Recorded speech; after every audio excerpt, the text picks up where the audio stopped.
SML podcast, Playing the Field Journal 007. Today I'm joined by Dumpahanis, the 49ers owner. What's going on, dude? Not a lot. How you doing, Field? Not bad. High expectations for the 49ers coming into this cycle, right? After the offensive explosion you showed with the Jaguars, taking down Prime in mini games, playing a lot of big games, putting up big numbers. Not so much this season, not totally a fault of your own. Hurricanes and work pushing you across the country. Kind of update us on what's going on with your season right now. Right now we're on a 6-game win streak, so um, following the travel, getting back to a normal schedule. We're turning it around. So I'm not playing my best at this point, but finding a way to win games. We're sitting at 7-4. Took two forced losses that kind of hurt, Mm-hmm. but overall, I think we're in a big tie around eighth or ninth in the SML if you're looking at the league as a whole. So not bad considering the circumstance, but got a tough stretch coming up these last few games. So it'll be big to sneak into the playoffs, and that'll be a win for me this season. Sure. What are the biggest differences this Madden compared to last Madden? I see right now you got Tevin Coleman, 900 yards. Mozart or Monster, however the hell you say his last name, 446 yards. And it seems like you've dialed back on the passing. What have you noticed the biggest differences for you personally in the two Maddens? For me personally, I mean, it runs a little bit different. I feel like it's not geared to the big plays as much. It's harder to break big runs, big passes downfield. So with that and just the way my team's made up right now, um, I'll build them kind of to my liking. But right now, we got a good defense. We got good running backs. Mostert's been out. I think he had a 7-week injury, so Tevin Coleman's really stepped in really well. But right now, my team is, really designed as kind of a West Coast power run team. So establishing that run game, taking my short, intermediate passes, and then just playing solid defense is kind of what I've hung my hat on so far. And if I can do that and not turn the ball over, I'm pretty tough. In games I've lost, I've just got too pass happy and got away from my game plan. Division wise, you're second right now behind Meats. Meats is 10-1. You're 7-4. Where, I mean, are you gonna be able to beat the Meats? Are you able to beat the Meat this I season or think we no? can beat. I think we can beat the Meat this You're gonna season. beat the The Meat. Thank God. week one, What the hell I happened week one? I was disappointed in you. threw 5 interceptions. Just wasn't. I was a little nervous going in. I'm not gonna lie. I had some nerves. SML kickoff. Mm-hmm. Uh, just didn't play a good game and lost by I think 14. I can't remember, but Meats played well. He's always going to play solid. I feel like he's not going to make a ton of mistakes. And he's just a solid player. So you always got to bring your A game against him. But I think we'll get him at the end of the season. I've been playing better than I did at the beginning of the season, obviously. So I get some more wins. We'll be on a hot streak and have that confidence high going into that game. So I'm looking forward to that one.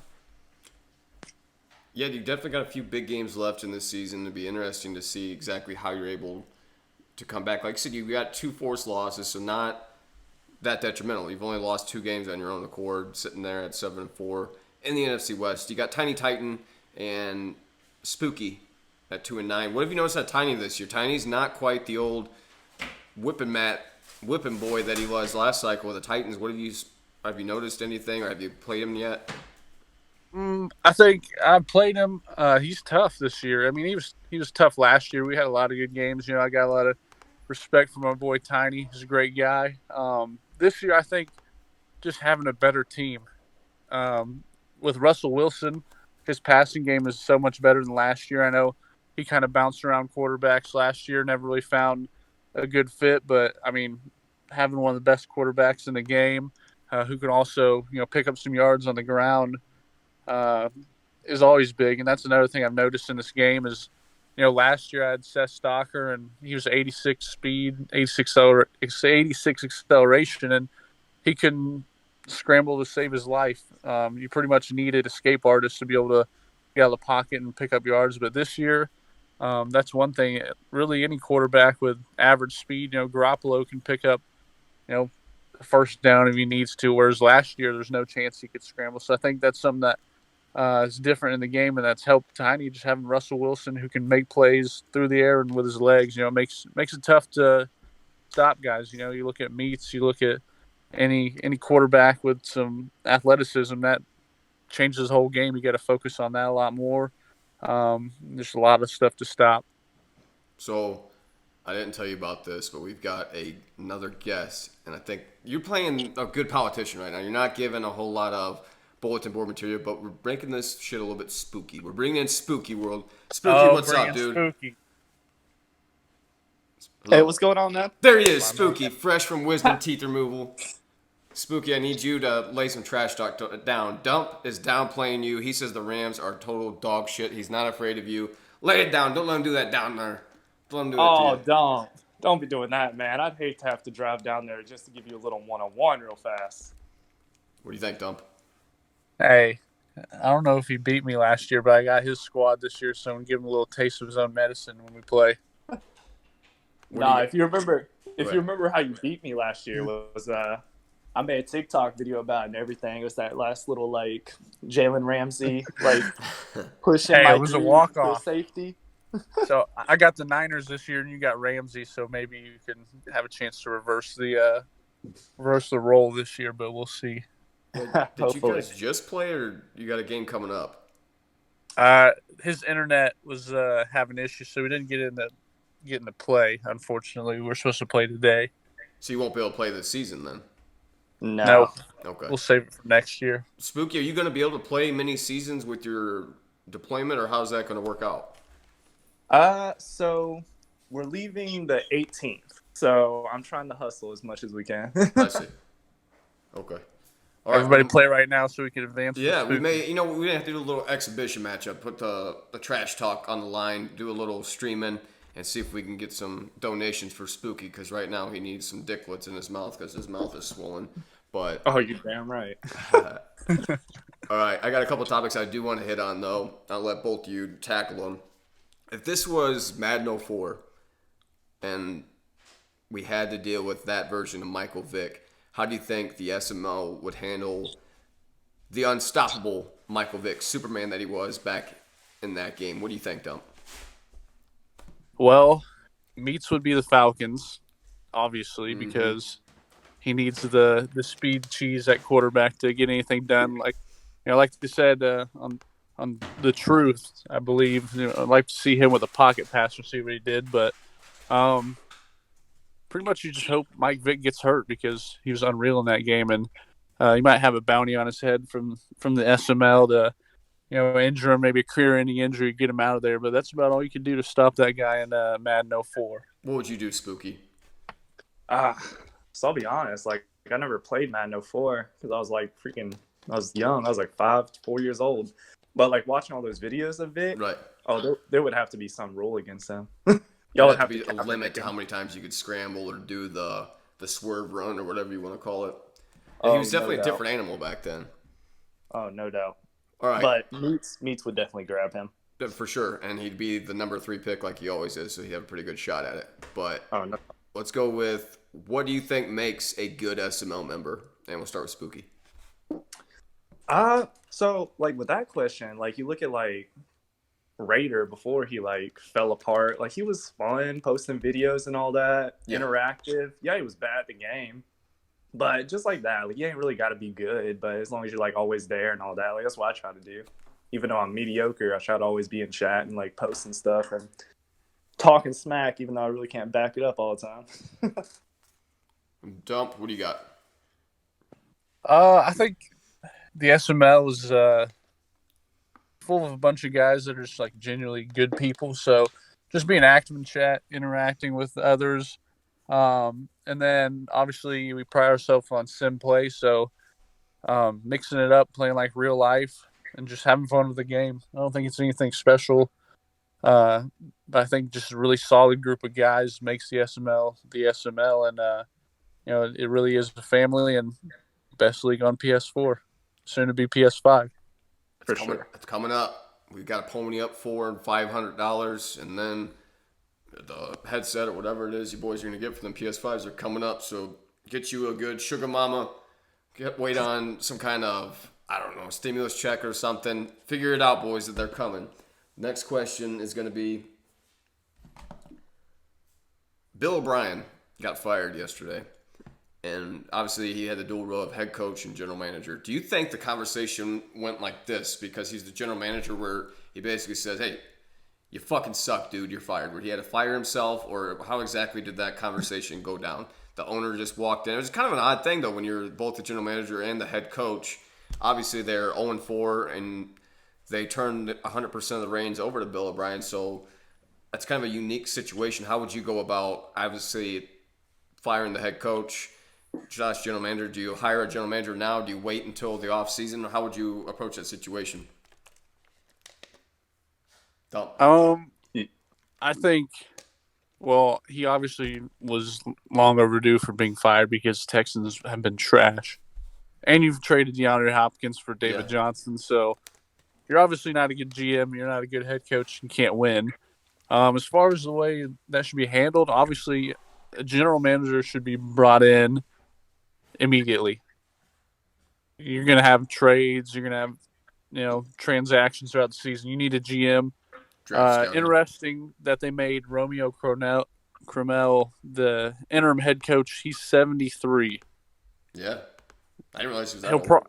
Yeah, I didn't either. He's 73, which is interesting. I know he has a good track record, but as far as that goes, he'll probably be the interim for the rest of the year. I don't really know if they'll make a 73-year-old the head coach, but I guess if he does good or better, it's a possibility. But, it'll be interesting to see who they bring in because they're already talking about, Dabo Sweeney or Lincoln Riley. So that'd be interesting to see Lincoln Riley. If Oklahoma struggles this year, he comes to the NFL, see what he can do. Spooky, if you had to make things weird for the Texans, how would you do it? Well, I already can't look at Bill O'Brien with that butt chin he has going on, so I couldn't imagine him looking in a mirror firing himself. But, no, I'll be honest, I never really understood it. Like, Bill O'Brien came from Penn State, I'm pretty sure, right? And just looking at Penn State's, track record, it never really was, impressive. So, to get a head coaching job, right away, right, that shocked me. And I've never understood in general of GM/head coach. I don't know why you would do that. So, just altogether, he deserved to be fired, especially after the DeAndre Hopkins trade. And in a way, I got to feel bad for the Texans because even though the Cowboys are god-awful. So, the fact that they're just always going to live in the Cowboys' shadow kind of sucks. So a couple questions left would be, which conference do you, in terms of the SML, is better? Right now, the NFC seems like they have the better records almost. You've got the Vikings, number 1 seed, 11-0. You got Meats at 10-1. Grams 8-3. Royce 8-4. The Bears 7-4. Eagles 7-4. The Giants 7-4. And then the AFC, you've got the Broncos 11-0. The Jaguars 8-3. The Dolphins 7-4. The Browns 6-5. The Chargers 9-2. Colts 7-4. And the Chiefs 6-5. Spooky, which is the better conference? That was tough. Watching y'all draft and all that, I was happy to see it actually feel like it's a little more split down the middle than it was last year. Yeah. But I gotta go with the AFC because you just look at, of course, Prime. As much as I hate saying it, and then you have the next big thing. Paulie is actually doing something with the Dolphins. Mm-hmm. The Dolphins of all people. And just QB stud out there with the Chargers down the hall from me. As a wild card. Yeah, which is shocking. So, yeah, I got to go with the AFC, especially with the way, people like Future and all them are playing in the NFC right now. Actually, no, he's in the AFC. So, yeah, definitely AFC. What do you think, Don? I think if you looked at it user-wise off the top, everyone was saying AFC, but honestly, the NFC has been very surprising. I got to go with my side on the NFC. I called it. Faz, I said that in preseason. He's going to be great, so Paulie can claim the next big thing, but I was the first one to say that in the SML. That's the truth. Top on that bandwagon.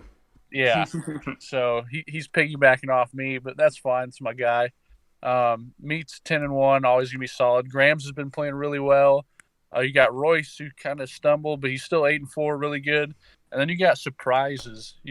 Rowan Kuh, Mm-hmm. the young bull, has been playing really well. And I scrimmaged in preseason, and he had the Giants in that, and he was really impressive. So I think he's going to be good this cycle. He'll build that team and continue to be better. The Eagles, Chris, he won the preseason tournament. He's been really good so far. And then the Bears 7-4, coming out of nowhere. So you got that, and then even 9, 10, 11, 12, anyone can win. You got you with the Bucks, Mike with the Packers, Lawyer with the Falcons, Tiny with Seattle. There's only really a few teams that are, to me, like bottom of the barrel on the NFC side. So I think you compare that to the AFC bottom, and I think we're more complete. Okay, yeah, I'll say that. Yeah, looking at that, and after you said that, I'll more than happy say that we're across the board better. But I think the AFC is a lot more top heavy. Last question is always going to be the Super Bowl predictions. I've got the Broncos and the Vikings. Obviously, it's easy because they're both 11-0. I've played the Broncos, and just looking at the Vikings stats, I said it on, I don't know if it was the last podcast or podcast before that, the most balanced owner, I think, right now in terms of like his offense. Passing right now, he's 26 touchdowns, 5 interceptions. Running, he's got Dalvin Cook, 900 yards and 16 touchdowns. I just don't think anyone's doing it. And he's got the number 1 points per game defense. I think he's all around the most dangerous team out there. Who do you got, Spooky? I want to say the Broncos, but I think QB Stud's going to sneak in there. It's going to be a battle between them if they meet up in the playoffs. So I'm going to have to go with Chargers and the Vikings. What do you think, Dump? I think the Vikings for sure. They're obvious. Like you said, Dalvin Cook is unreal. I don't know if anyone's played him before, but he's got jukebox, which is huge to me because jukes kind of suck for any other running back in this Madden. I'd say that's also a big difference we were talking about earlier. Jukes aren't as effective, so you got to have a jukebox. Solid defense. He gets pressure with his defense, which is another tough thing compared to last year. Last year, sacks came at easy. You got guys 30 plus sacks every year. So he can get pressure as well, which are two big things. So I think Vikings. On the other side, it's going to be a battle. I think it comes down to Dan, QB, or Prime. You can't ever count Prime out, and he's been doing a lot better lately. So I'm going to go with the same thing as Spooky said. That's why, top of my head, I'm going Chargers, Vikings. Well, time will tell. We'll see what happens. We still have a decent amount of games for people either to win and get back in it or lose and fuck it all up at the end. But, gentlemen, I appreciate you tuning in, helping us out with the podcast. Anyone that watches this, appreciate you watching this long. Check us out, simmaddenleague.com, daddyleagues.com/SML. Get on Zazzle, get you some sexy merch. Appreciate you guys watching. Have a great day.